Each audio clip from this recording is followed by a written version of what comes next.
Olá, sejam bem-vindos. Eu sou a professora Vanessa e nós vamos conversar então sobre administração. Na aula de hoje, a gente vai entender da onde que surgiu o conceito de administração como ciência e da onde que vem boa parte do que a gente coloca no nosso dia a dia. Bom, o que você entende por administração? Você já parou para pensar? Quando você ouve essa palavra, o que te vem à mente de imediato? Administrar, né, como verbo, pode lembrar um monte de coisa. Pode lembrar planejar, organizar, gerir. Então, um monte de coisa pode passar pela sua cabeça. A gente chega à conclusão que administrar é o ato da gente chegar a um objetivo ou a um resultado determinado. Então, quando a gente pensa em administração, a gente também está pensando em planejamento, não é? Ou seja, a gente quer chegar a um objetivo que nós traçamos. Então, a gente pode dizer que a administração é a melhor maneira, a melhor forma da qual as organizações vão definir e alcançar os seus objetivos. Então, por isso, né, que o administrador é aquele que vai comandar o empreendimento, porque é ele quem vai o quê? Definir os objetivos daquele empreendimento. Bom, a gente tem que entender também que a administração ela está diretamente ligada no sentido da organização das pessoas. Por quê? Porque todo o nosso sistema ele é formado por pessoas que se interrelacionam o tempo todo. Então, quando a gente falar de administração, a gente pode não estar falando propriamente de uma administração de uma empresa, pode estar falando da administração da sua casa, do seu tempo, dos seus recursos. Então, ele envolve tudo que a sociedade ela se interconecta. Então, a gente pode dizer que a sociedade ela é constituída de organizações e, consequentemente, a administração ela está ligada à sociedade desde que nós conseguimos se constituir como sociedade, ou seja, desde que o ser humano ele passou a viver, vamos dizer assim, em comunidade. Por que eu estou falando isso? Vocês já pararam para pensar como que essas obras, né, foram feitas há tanto tempo atrás? Quer dizer, a gente vai ver que a administração como ciência ela é recente, mas esse ato ele é praticado desde que existem agrupamentos humanos. Né? Senão, como é que teria sido construído todas essas obras? Pensa comigo, se não tivesse alguém ali direcionando como que deveria ser feito, nada disso teria acontecido. É claro, né? A não ser que você pense, né, que essas obras não vieram da Terra, né? Pode ter sido uma administração aí de outro planeta. Mas vou deixar isso aí com você. Vamos voltar então à disciplina. Como que surge então? O que influencia, né, todas as teorias que a gente tem hoje dentro da administração? Então, eu vou falar de alguns antecedentes históricos que são marcantes e que direcionam até alguns dos planejamentos atuais. Dos grandes exemplos, né, e que traz como antecedente histórico é a Igreja Católica como organização. Não estou falando aqui de religião, tá? Por favor, não vou nem tocar nisso. Eu estou te falando da Igreja Católica em si como organização. Porque ela existe há muitos anos, né? E a organização hierárquica dela é super simples, eficiente e funciona até hoje. Então funciona o quê? Sobre o comando de uma única cabeça executiva, que é o Papa. Então, quando a gente olha para a Igreja Católica, como é que ela funciona? Ela funciona de uma forma piramidal. Então, você tem o Papa, os cardeais, os arcebispos, os padres e depois os diáconos. Então, ou seja, todo mundo vai seguir o direcionamento do Papa. Então, essa organização piramidal, ela é muito comum hoje, se você olhar na maior parte das empresas, na forma que ela se define nos processos de decisão, de direção, de organização. E isso vem da Igreja Católica. E ela sobrevive até hoje com essa estrutura organizacional que a gente chama. Então, ela é, assim, um exemplo de influência às estruturas administrativas atuais. Outra grande influência que a gente tem, né, nas estruturas administrativas são as próprias organizações militares. Então, se a gente for pensar, se não houvesse uma estrutura, né, dentro dos exércitos ou propriamente do comandante, vamos pensar assim, como é que a gente teria, né, esses grandes exércitos? Como que eles conseguiriam chegar a áreas tão grandes? Então aqui vocês estão vendo o mapa do Império Romano e a gente também pode falar de um outro grande império que foi o Império Mongol, né, no século IX. Então como que eles se espalharam? Se você não tivesse um mínimo de organização, se você não tivesse um mínimo de administração, eles jamais conseguiriam o que? Gerir toda essa área. Então isso também é muito importante, porque a gente fala da inteligência militar, toda a organização, isso há milhares de anos, tá, gente? Desde que a gente começou, então, a querer ocupar territórios, a brigar por eles. Das organizações militares, a gente traz para a administração alguns princípios que eles vêm desde a antiguidade, né, desde a Idade Média. Um desses princípios, que é muito comum até dentro, administrativamente falando, é o chamado princípio da unidade de comando. Que ele o quê? Que ele fala que cada subordinado só pode ter apenas um superior, mas a grande maioria das estruturas, cada funcionário, ele só tem o quê? Um superior. Você responde sempre a um chefe imediato. Isso acaba sendo muito importante, porque se você precisa de alguma coisa, você tem uma pessoa para procurar. Isso vem do exército, né, das estruturas militares, vamos dizer assim, o princípio de unidade de comando. A gente pode falar também que os escalões de comando, né, e os graus de autoridade e responsabilidade, ele também é utilizada, né, em muitas organizações. Então, você tem, dentro da estrutura militar, assim, similar também como a Igreja Católica, esses graus de autoridade, né, essa estrutura piramidal, que é o que vem também, que funcionava sempre muito bem dentro das estruturas militares. Outra coisa que é muito importante, que a gente traz dessas organizações militares, é o princípio de direção. Ele precetua que todo soldado deve saber perfeitamente o que se espera dele e aquilo que ele deve fazer.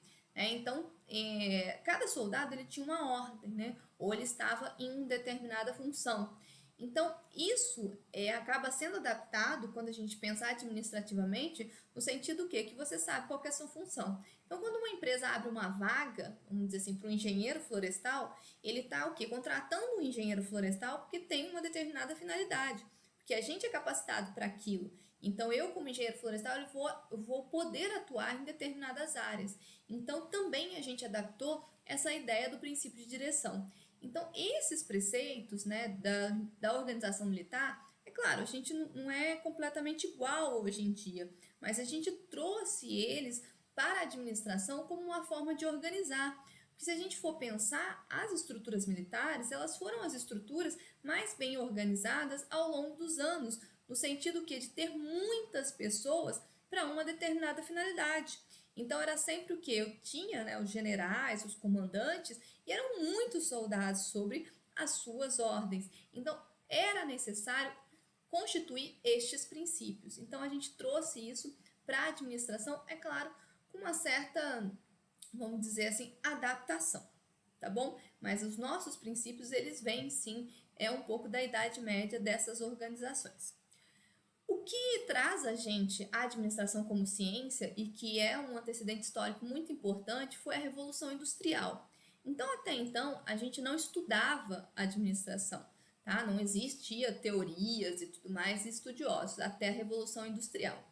O que acontece, né, com a Revolução Industrial? Então, final lá de meados e final de 1800 e início de 1900. Então, muita coisa acontece nessa época. A gente tem a mecanização dos sistemas de produção, né, que é a principal mudança, vamos dizer assim, e com essas mudanças a gente começa o quê? A deslocar as pessoas que moravam nos centros agrícolas, né, nos centros feudais, para os centros industriais ou para os centros urbanos, vamos dizer assim. E de repente, estes centros urbanos, esses centros industriais, começam a ter o quê? Um crescimento muito grande e um aumento de população muito grande. E aí, inclusive, há necessidade de ter o quê? Uma administração pública melhor. Porque, de repente, eu tenho grandes cidades e eu tenho grandes problemas também com essas cidades. Então, onde que essas pessoas vão morar? O que eu vou fazer com todos os resíduos, né? Então, se a gente for pensar, esgoto era um problema muito sério, trazia-se muitas doenças. Então, como que eu faço? Então, esse crescimento também desordenado, ele trouxe muitos problemas, né, nesse crescimento. E isso aconteceu em poucas décadas, né? Foi muito rápido nessa época. E outra coisa que influencia também quando a gente fala de administração foi que os transportes tiveram um ganho muito grande. foi quando veio o advento dos trilhos de trem, principalmente. Então imagina, uma encomenda que era entregue por cavalo e que levava dias, agora ela leva muito menos tempo porque ela vai de trem. E eu também consigo atender outros lugares, outros distritos que antes eu não conseguia. Então, todas essas características, de repente, né, com seus problemas e também com suas soluções, elas trazem uma dificuldade, vamos dizer assim, para os administradores, seja os administradores públicos ou seja os donos, né, das empresas que estavam ali se constituindo.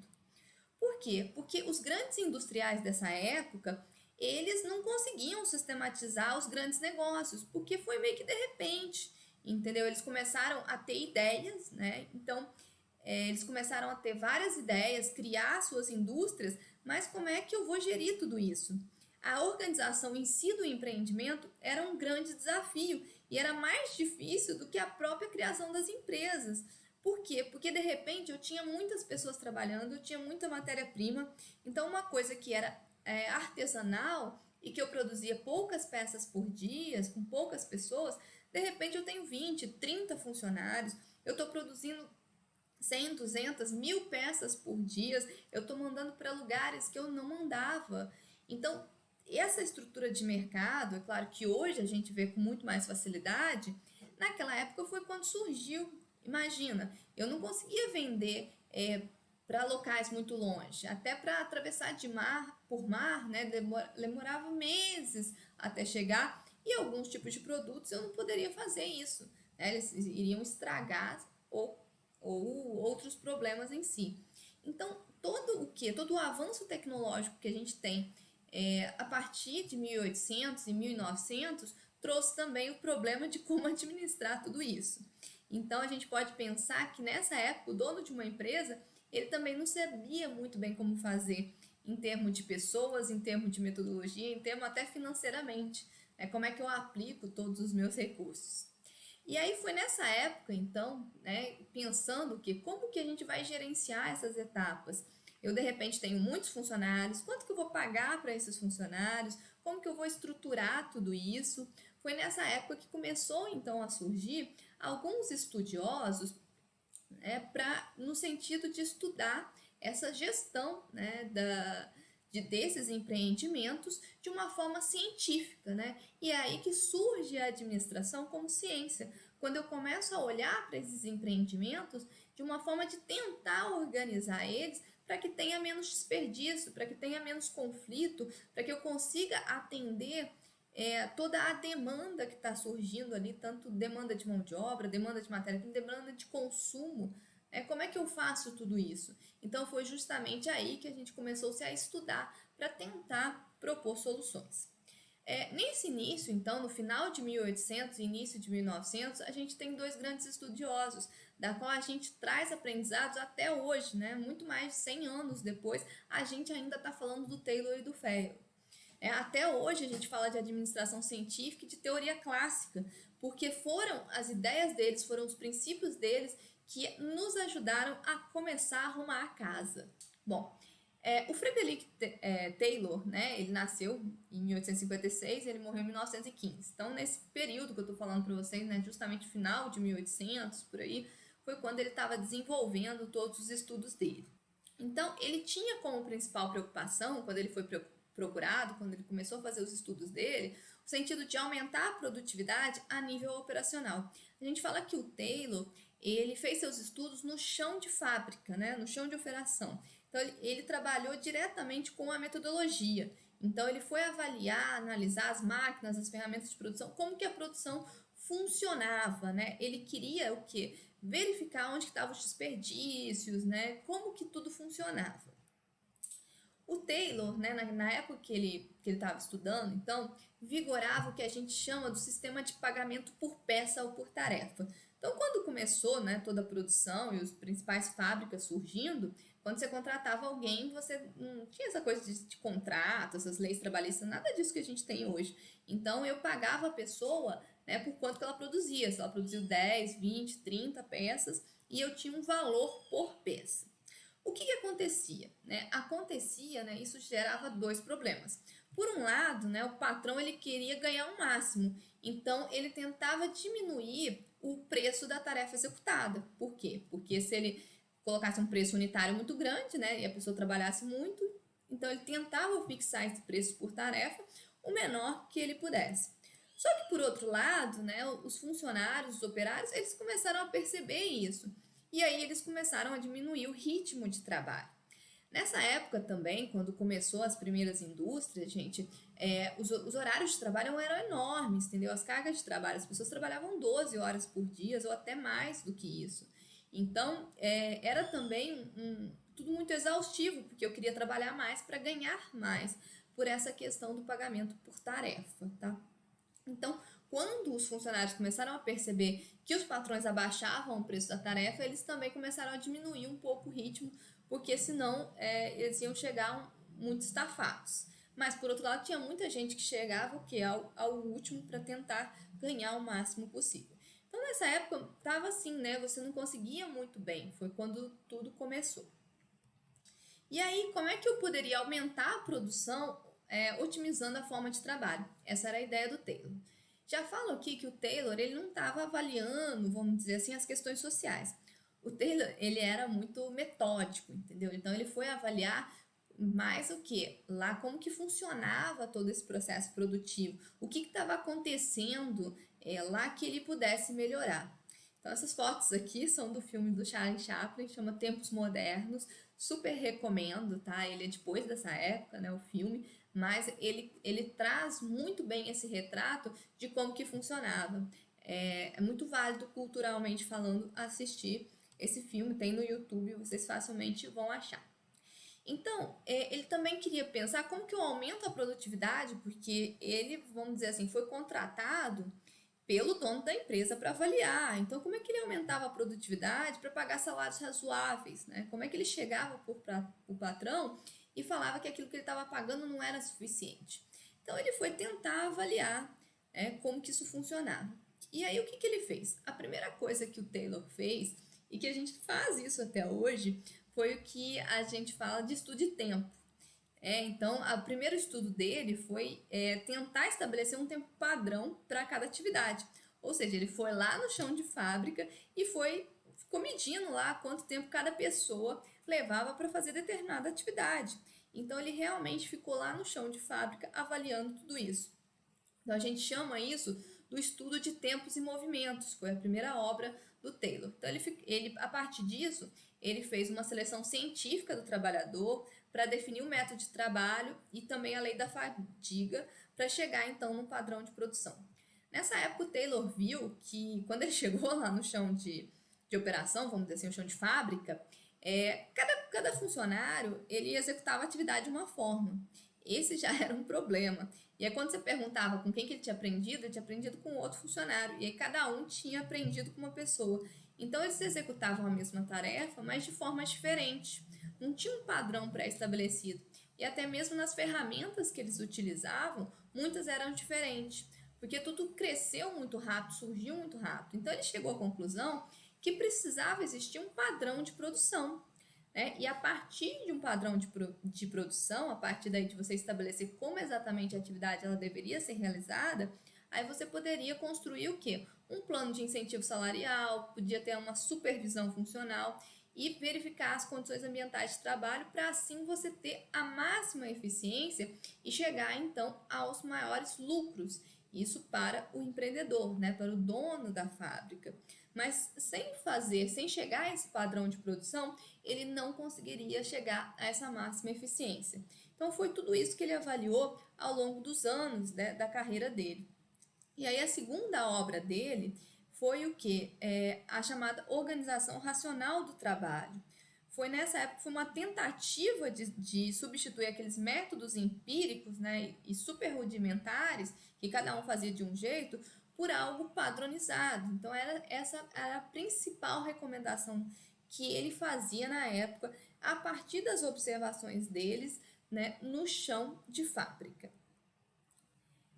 E aí a Hort, ela tratou justamente da padronização dos métodos de trabalho, das máquinas, das ferramentas, das matérias-primas, no sentido até de reduzir essa diversidade e também de eliminar todo o desperdício, né? E quando você tirava o desperdício, você consequentemente aumentava a eficiência. Então, se todo mundo, né, trabalhasse da mesma forma, automaticamente eu teria menos falhas. Então, se a gente vai avaliar um produto no final, né, como pensando aí no controle de qualidade, então seu produto final ele tem que estar todos iguais. Então, se na época você estava fazendo lá um sapato, vamos ver que cada um estava com uma forma, cada um estava saindo com uma cor um pouco diferente. Então, era essa a ideia de tentar chegar a esse padrão, né? Como a gente está vendo aqui, se você estiver num barco e cada um remar para um lado, você não vai sair do lugar. Então, é mais ou menos essa a ideia dele, e foi uma das primeiras obras que surgiu dentro da administração. Ele também falou que a gerência ela precisava seguir 4 preceitos. Então, falou, olha, você como dono da empresa, como gerência, você precisa também se planejar. Então, você precisa parar de substituir essa improvisação, que era o que existia, por procedimentos científicos. É claro que cada fábrica, vamos dizer assim, era de um produto diferente. Então, cada fábrica precisava parar e tentar achar qual que era o seu procedimento, o melhor procedimento científico com a melhor metodologia, vamos dizer assim, para a fabricação daquele produto. Outra coisa era o princípio de preparo. Então, seria interessante você, a partir de uma observação, selecionar os funcionários que estavam mais aptos para cada tipo de tarefa. Então, é claro, hoje a gente já tem isso, né? Quando você contrata alguém, você está avaliando qual é a profissão, né? Então, eu quero um engenheiro, eu quero um administrador, eu quero um técnico. Então, a gente já tem um pouco disso hoje em dia. Mas naquela época, eu precisava de alguém, eu contratava a primeira pessoa que aparecia e por aí vai. E aí, às vezes, aquela pessoa ela não tem aquela aptidão para a tarefa que lhe é proposta. Então, consequentemente, você vai ter também menos produtividade. A gente ainda vai ver isso, né? Falando de gestão de pessoas e tudo mais. Quando a gente está em um lugar, a gente está fazendo o que a gente não gosta, a gente acaba produzindo muito menos. Outra coisa é o controle. Então, a partir do momento que eu tenho uma padronização, eu preciso me certificar de que o trabalho está sendo realizado conforme o método proposto. E o princípio da execução, que eu precisava dar atribuições e responsabilidades. Era uma coisa muito comum também na época que o dono da empresa ele era responsável por tudo, entendeu? Então ele tinha que gerenciar financeiramente, ele tinha que ver o chão de fábrica, ele que contratava, ele que fazia tudo. Então foi falado também para o Taylor, então conforme as fábricas iam crescendo, ele precisava delegar funções. Então, isso tudo, hoje pra gente, isso aqui, se a gente tá lendo isso aqui, parece que é coisa básica, né? Mas imagina isso, gente, lá em 1800. Como é que você vai falar tudo isso? Que o empreendedor, com dono de empresa, ele precisava fazer isso, sendo que ele fazia tudo do jeito dele, né? Do jeito da cabeça dele e queria que os resultados funcionassem. Então, foi quando começou-se a implementar tudo isso. Mais ou menos na mesma época, né? Um pouquinho depois, talvez, um pouquinho, mas muito próximo, né, que os trabalhos foram produzidos, a gente tem o Henry Fayol também. Ele foi considerado uma das maiores contribuições no campo da gerência e da administração. A gente vai ver que a gente usa o que ele falou até hoje também. O Fayol, ele avaliou o processo administrativo que a gente chama a cúpula da empresa. Então, ele foi lá na parte gerencial. E aí, olhando lá, né, na parte gerencial, como eu falei anteriormente, as fábricas elas foram criadas de uma forma familiar também e de uma forma que os donos da empresa eles organizavam tudo. E o Fábio falou, olha, isso aí não pode não funcionar assim. Se você centralizar tudo em você, você não vai conseguir fazer tudo. Então ele deu um direcionamento de que as empresas ou as fábricas elas deveriam ser divididas em setores ou ser divididas em grupos de atividades. Né? Então, é o que a gente chama hoje dos departamentos, praticamente. Essa estrutura, então, a gente traz até hoje, administrativamente falando. Então, ele falou, olha, você vai ter que ter um grupo, né, de pessoas que vai fazer o quê? A parte técnica, que está ligada à produção, manufatura, adaptação. Você vai ter que ter pessoas para o comercial, que vai falar diretamente só da compra, de venda, de troca.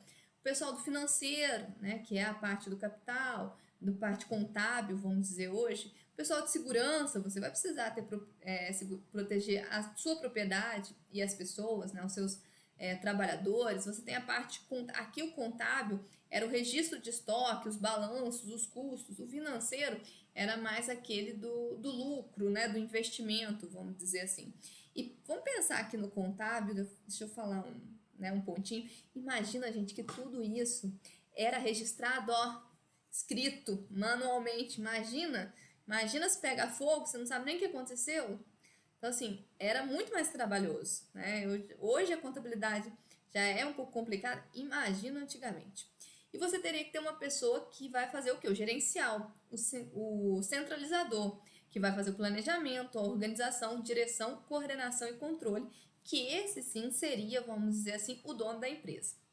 Então ele falou, olha, você precisa dividir a sua fábrica em setores, porque senão as coisas não vão funcionar direito. E aí até hoje a gente chama isso das funções administrativas, né? E a gente vai trabalhar ao longo da disciplina com cada uma dessas para ver como que tá. Então ele chamou, né, a técnica comercial, financeira, segurança e contábil. E aí as funções administrativas, né, elas são, que a gente também usa até hoje, prever, organizar, comandar, coordenar e controlar. Então vocês vão lembrar, isso lembra alguma coisa de vocês, né, quem fez gerenciamento da qualidade? Isso lembra o quê? PDCA, né? Não lembra? Mas daqui a pouco a gente fala disso. Bom, então esses dois estudiosos, tanto o Taylor como o File, né? Então o Taylor a gente chama de administração científica, que tinha ênfase nas tarefas, então ele tentou aumentar a eficiência por meio da melhoria no nível operacional, e o File ele tentou aumentar a eficiência por meio da disposição da estrutura organizacional, né, da estrutura de comando e controle, vamos pensar assim, né, todos aqueles princípios que a gente falou se encaixam um pouco aqui, mas era na estrutura. Todas essas teorias, né, que a gente chama de abordagem clássica, que foram as abordagens iniciais, a gente fala que essas abordagens clássicas elas são mecanicistas, ou seja, porque elas estão centradas muito na estrutura ou no processo de produção. Então eu estou muito ligado no processo produtivo. Então ela é extremamente mecanicista e essa é uma das grandes críticas a essas teorias, né? É claro que elas são muito importantes, porque sem essa estruturação, seja a nível gerencial ou departamental, né, da estruturação da empresa, ou seja, claro, no meu processo produtivo, eu também fica tudo uma bagunça e eu não consigo funcionar. Mas a gente tem que lembrar que a produção, né, todo o processo produtivo, ele acontece por meio de pessoas. E até esse momento, ninguém estava falando sobre isso. Ninguém estava falando do da carga de trabalho que estava acontecendo, do processo de fadiga, ou, como eu estava falando para vocês, processo de produtividade dessas pessoas. Ninguém estava falando isso. Foi mais ou menos na década de 30, então, pós essas teorias clássicas, que vem o que a gente chama da abordagem humanística, que começou a olhar para esse lado, porque afinal de contas a produção ela é feita por pessoas. E aí foi nesse sentido que surge, né, o que a gente chama da abordagem humanística. A ideia, né, dessa abordagem é você ver o quê? Que ele passa por uma revolução conceitual, porque você passa da transferência que era antes colocada só lá no método, na tarefa, né, para as pessoas que participam das organizações. Mas eu vou contar para vocês também que essa teoria, né, cientificamente falando, ela surgiu meio por acaso também, tá? Até então, havia-se uma revolução, havia-se os trabalhadores né, lutando para que tivessem melhores condições de trabalho e tudo mais, mas isso não tinha sido estudado cientificamente falando, provando, né, que o ambiente de trabalho ele pudesse influenciar efetivamente na produtividade. Então não havia nenhum tipo de estudo que pudesse dar esse direcionamento. Em 1930, né, o Elton Mayo, né, de uma equipe lá nos Estados Unidos, ele foi convidado para fazer um experimento na empresa Hawthorne, que era uma empresa de componentes eletrônicos, tá, para telefonia, né? Então, em 1930, você tinha o auge aí do surgimento da telefonia, né? Então, se vocês já viram lá aqueles seriados, né, aquelas meninas lá ficavam mudando, tudo mais, foi quando surgiu tudo isso, né? E era um fenômeno. Então, essa empresa era uma empresa gigante lá nos Estados Unidos, muito grande, e ele foi lá para estudar para verificar se a iluminação, né, ela tinha influência na produtividade. Então ele fez um grupo de observação que não tinha alteração de iluminação, né, enquanto eles estavam trabalhando, e outro ele aumentou a luminosidade, né, ele fez essa alteração. Então estava observando se a luz ela tinha influência. E aí ele chegou à conclusão de que não tinha correlação com a luminosidade e a produtividade. Só que durante esse processo ele percebeu que os operários eles reagiam psicologicamente à luz, achando que eles tinham que trabalhar mais quando tinha luz ou vice-versa. Então eles associavam a luz como se aquilo fosse um processo psicológico. E ele falou: poxa, então existe, né, uma influência no que? No meu ambiente de trabalho, psicologicamente falando, a produtividade. E aí então ele entrou numa segunda fase, que foi aí que ele começa a ter o que avaliar essa interação social. Então aí ele convidou, né, foi é claro autorizado, um grupo de 6 funcionárias que ela ficou numa sala separada, uma sala de provas e que não tinha supervisão direta, né, elas iam fazer a mesma coisa que elas faziam, né, onde elas trabalhavam na parte operacional delas, elas iam fazer a mesma coisa, só que elas iam ficar isoladas nessa sala. E ali também ela não ia ter uma supervisão direta. E o outro grupo, né, o grupo de comparação, era o restante da fábrica toda, que era todo o setor de montagem. E aí eles ficaram observando essas 6 funcionárias por um determinado período de tempo. E aí o que ele encontrou? Ele percebeu que essas moças, né, essas funcionárias, elas passaram a gostar de trabalhar porque elas tinham mais liberdade e, consequentemente, elas ficavam menos ansiosas. E aí também elas começaram a ficar amigas, porque elas podiam ficar conversando, né, enquanto elas trabalhavam. E aí eles perceberam que mesmo sem supervisão, sem ninguém mandar para elas começaram a aumentar o ritmo de produção, né, de todo mundo. Então elas conseguiram se adequar e aumentar o ritmo de produção. Por quê? Porque houve maior entrosamento, né? Porque elas tinham maior afinidade, porque eles não tinham nenhuma pressão de alguém observando toda hora e, consequentemente, essas 6 funcionárias elas tinham maior produtividade do que as demais pessoas do processo de montagem. E nesse sentido, então, ele percebeu que havia essa interação social, vamos dizer assim, que é essa interação social fora, né, da empresa e que tinha uma influência direta. E aí foi com isso, a partir desse estudo, que a gente passou até então uma conclusão científica válida dentro da abordagem humanística. O experimento dele foi paralisado depois disso, tá? E ele não continuou, mas ele é considerado pioneiro dentro dessa abordagem. Então, hoje a gente entende, né, quando a gente olha para o processo produtivo, né, dentro de uma organização industrial, que a gente tem, é claro, a função econômica, né, de produzir os bens e serviços, mas a gente também tem uma função social, que são das pessoas que participam dessa organização industrial. Então, hoje as empresas elas têm que pensar nas duas coisas, tanto no seu equilíbrio externo, né, a sua visibilidade, mas também no seu equilíbrio interno, que está diretamente relacionado com os seus funcionários. Então, é claro, ninguém gosta de trabalhar num lugar barulhento, sujo, ou com um chefe gritando, ou em cima de você o tempo todo. Então, você precisa ter o quê? Um equilíbrio. Então, consequentemente, um ambiente de trabalho muito bagunçado, ele vai ocasionar uma redução de produtividade. Então, isso para qualquer pessoa. E aí, nesse momento, então eu estava falando da década de 30, né? A gente tem uma parada, né? A gente vem aí com a Segunda Guerra Mundial e aí dá uma parada. Só depois da Segunda Guerra Mundial, na década de 50 mais ou menos, que as economias elas voltam a se estruturar e também, é claro, voltam-se os estudos, né, administrativos com o crescimento econômico. Então, querendo ou não, a administração ela é muito atrelada a essas crescimento, a essas alterações econômicas ao longo das décadas. E aí, assim, quando a gente retorna da Segunda Guerra Mundial, a gente traz o que a gente chama da teoria neoclássica. Na verdade, a gente resgata, então, aquelas teorias clássicas de uma forma de atualizar. Então, as teorias clássicas, elas tinham foco só no método, né? Então, a teoria neoclássica, ela fala que eu tenho que olhar para o método, mas eu tenho que focar no resultado.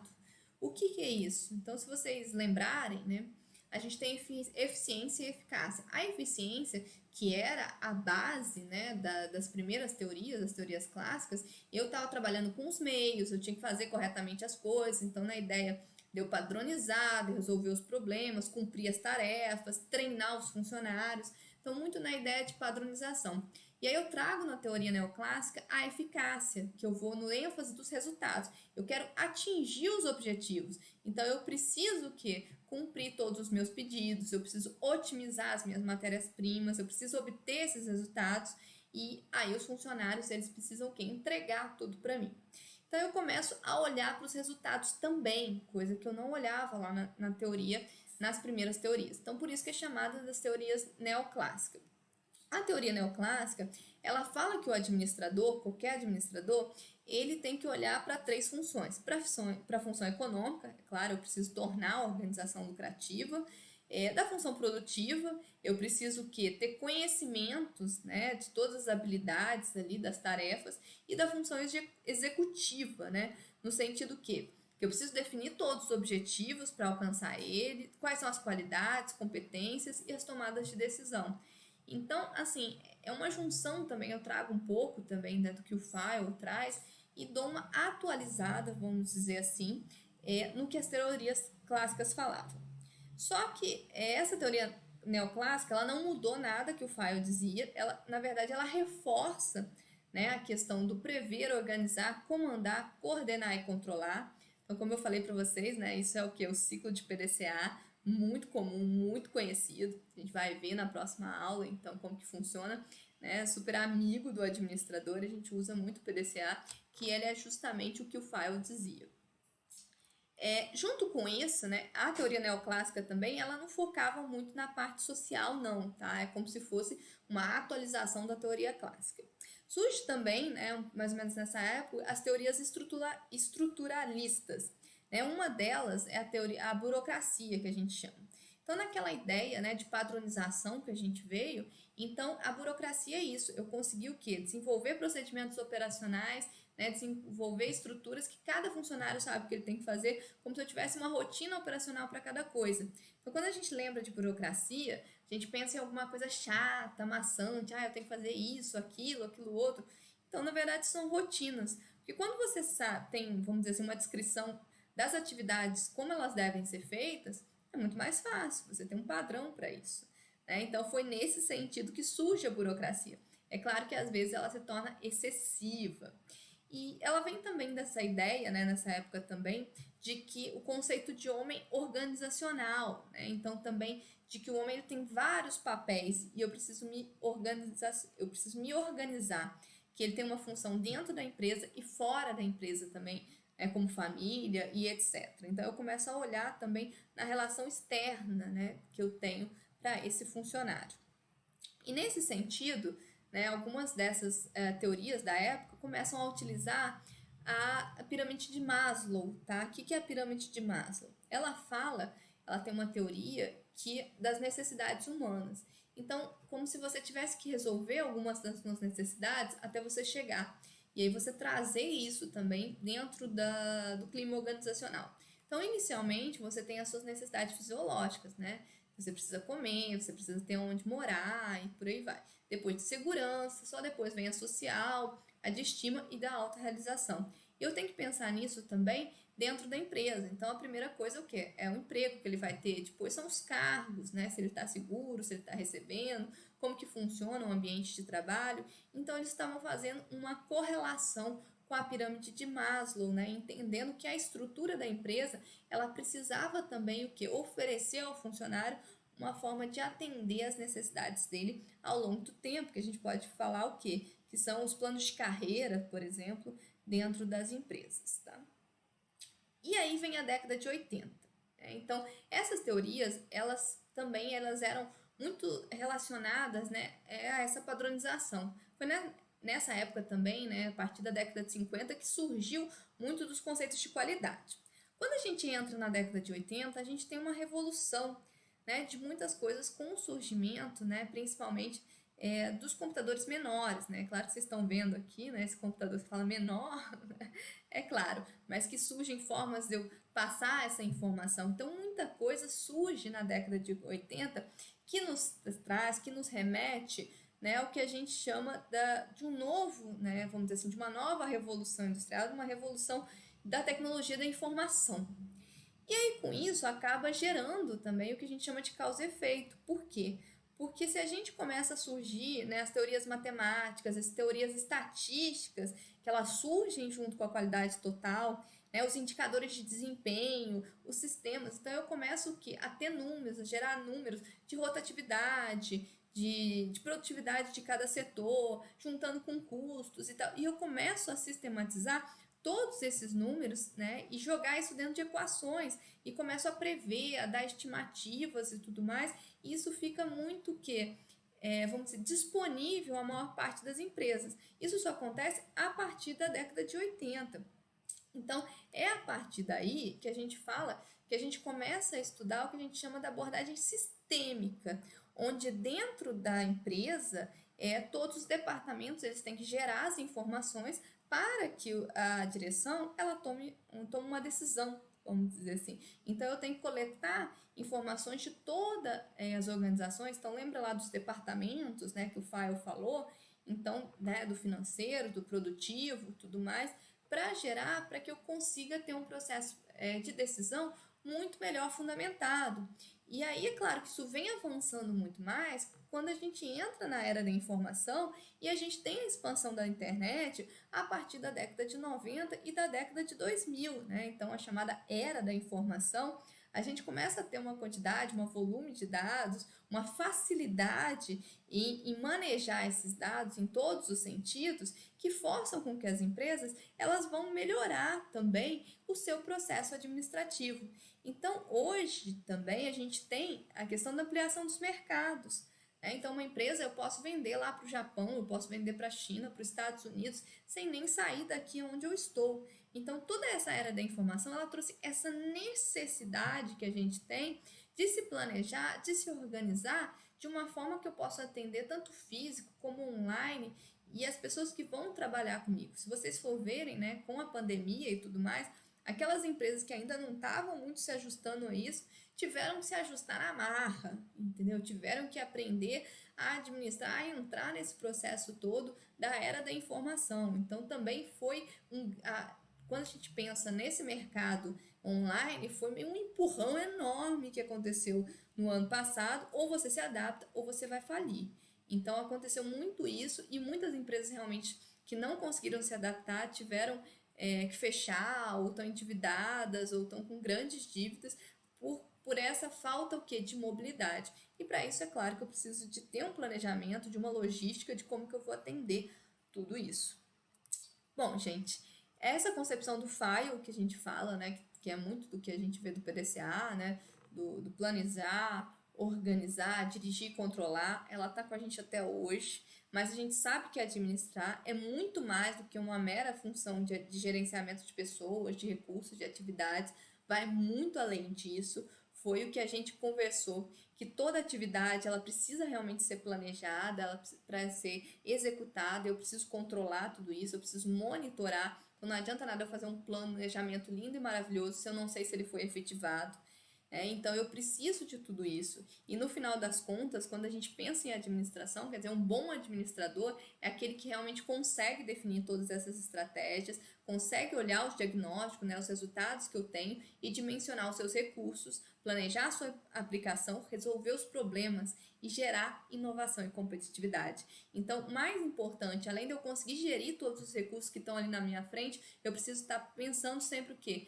Como que eu vou inovar? E às vezes resolver um problema é justamente quando surge uma inovação. Então, eu preciso estar acompanhando essas alterações de mercado.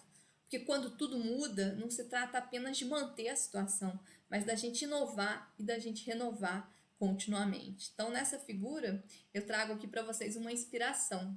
Esse é um aqueduto lá da Holanda, né? Então, se vocês olharem aqui, o que acontece com a estrada? Então, você tem aí um lago, né? Um canal, e na verdade não é uma ponte, né? Ela é submersa, né? Então, você tem o que? Uma inovação, porque eu continuo que é a mesma, no mesmo nível para os barcos e eu não tenho problema com a altura de embarcação. Então, que a gente vê em vários vídeos por aí. Então, essa é a ideia, né, da engenharia e em qualquer setor que você estiver trabalhando. Se você não inovar, se você não pensar diferente, se você não pensar fora da caixinha, você vai ser substituído. É mais ou menos por aí.